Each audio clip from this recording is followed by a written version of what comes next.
Je voudrais juste qu'on avance sur un point qui interpelle toujours sur ce fameux plan, selon les Américains, de Poutine pour l'annexion des territoires qu'il a déjà sous la main. La menace potentiellement qui serait renouvelée du nucléaire. Que je comprenne bien, en gros, ce qui se passe dans l'esprit de Vladimir Poutine, c'est de dire, en fait, bientôt là, ça, ce sera chez nous. Et donc, si vous nous attaquez, si vous nous touchez, ça voudra bien dire que vous nous déclarez la guerre à nous. Donc ça justifiera la menace nucléaire à nouveau? Oui, mais ça, depuis le début, on joue un peu là-dessus. C'est-à-dire que la dissuasion nucléaire, même en France, on considère qu'on est en mesure d'utiliser l'arme nucléaire si jamais nos intérêts vitaux sont attaqués.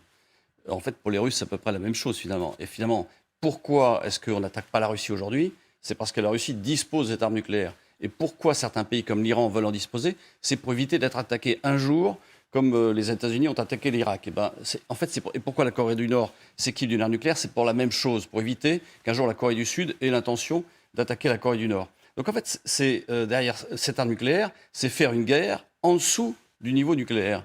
Et de fait, ça nous contient, puisque de fait, on ne rentre pas en guerre contre la Russie, pour éviter, effectivement. Mais c'est bien pour ça, je pense, et là je vous rejoins, qu'aujourd'hui, on prend des sanctions et on ajoute des sanctions aux sanctions.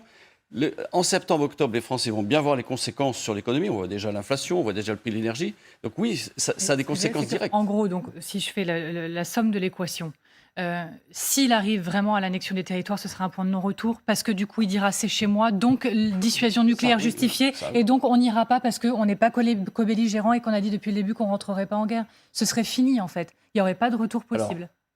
Alors, militairement, je pense qu'il n'y a pas de retour possible aujourd'hui. C'est-à-dire que les Ukrainiens, en tant qu'armée ukrainienne, mais ils ont montré une vraie force d'âme, etc.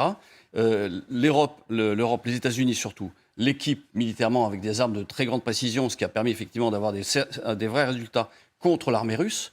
Mais est-ce que c'est suffisant? Je ne pense pas. Aujourd'hui, on s'aperçoit, vous l'avez souligné tout à l'heure, à une certaine stabilisation du front.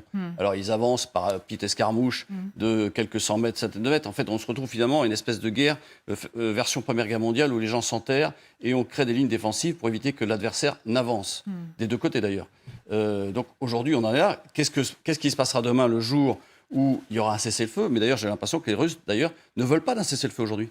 Ils veulent continuer d'avancer. Dans leur esprit, ils veulent continuer d'avancer jusqu'au, de mon point de vue, aux limites administratives du Donbass. Après, je ne pense pas qu'ils aient les moyens militaires d'avancer beaucoup plus loin sans régénérer leurs propres forces. Isabelle. Oui, alors sur l'annexion, ça changera, oui, et ça ne changera pas, non, parce que personne, à part les grands amis de Vladimir Poutine, ne va reconnaître l'annexion de ces républiques de l'Est et aussi du sud de l'Ukraine. Donc les pays européens ne le reconnaîtront pas, donc comme aujourd'hui, ils ne reconnaissent pas la Crimée. Ce qui est certain, c'est que Vladimir Poutine et les idéologues du Kremlin ont toujours les mêmes buts pour l'Ukraine. Et ils ne le cessent de le répéter chaque semaine. Et chaque semaine, ce sont des propos assez redondants sur la nécessité de effacer le caractère ukrainien de l'Ukraine. Alors après, c'est une guerre hybride. Donc Vladimir Poutine n'a pas seulement à sa disposition l'outil militaire, il a les cyberguerres, la déstabilisation politique.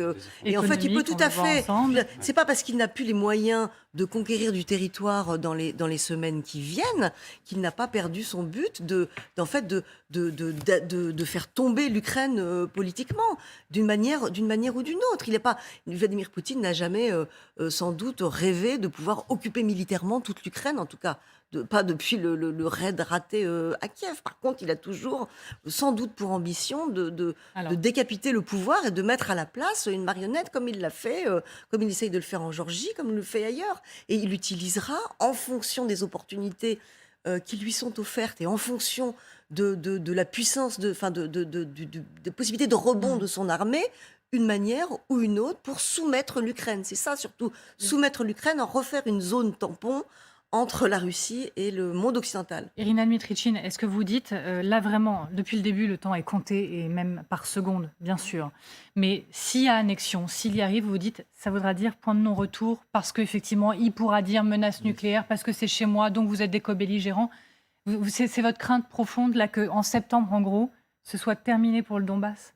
C'est là-dessus qu'il mise. Je rejoins Isabelle Lasserre sur le fait que nous, on n'a pas reconnu. Donc il peut considérer que c'est à lui. Maintenant, de quelle point on se pose nous. Les Ukrainiens ne vont pas abandonner. Il ne faut pas se laisser non plus avoir peur dans toute cette escalade et ne pas oublier que s'arrêter aujourd'hui, comme ce qu'on a fait en 2014, Poutine a utilisé les quelques années nécessaires pour récupérer ses forces et pour continuer. Ça veut dire que s'arrêter aujourd'hui en se disant bon, il s'arrêtera à la Donbass et il va s'arrêter là, c'est juste lui donner le temps pour reprendre quelques années plus tard. Donc on ne sera pas sorti. Alors, je dois laisser filer le général Gomard maintenant. Je voudrais juste lui soumettre du coup quelques mots, profiter de son expertise avant qu'on continue d'avancer ensemble.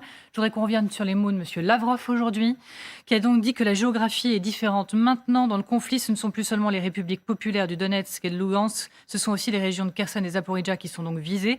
Mais il parle aussi d'une série d'autres territoires.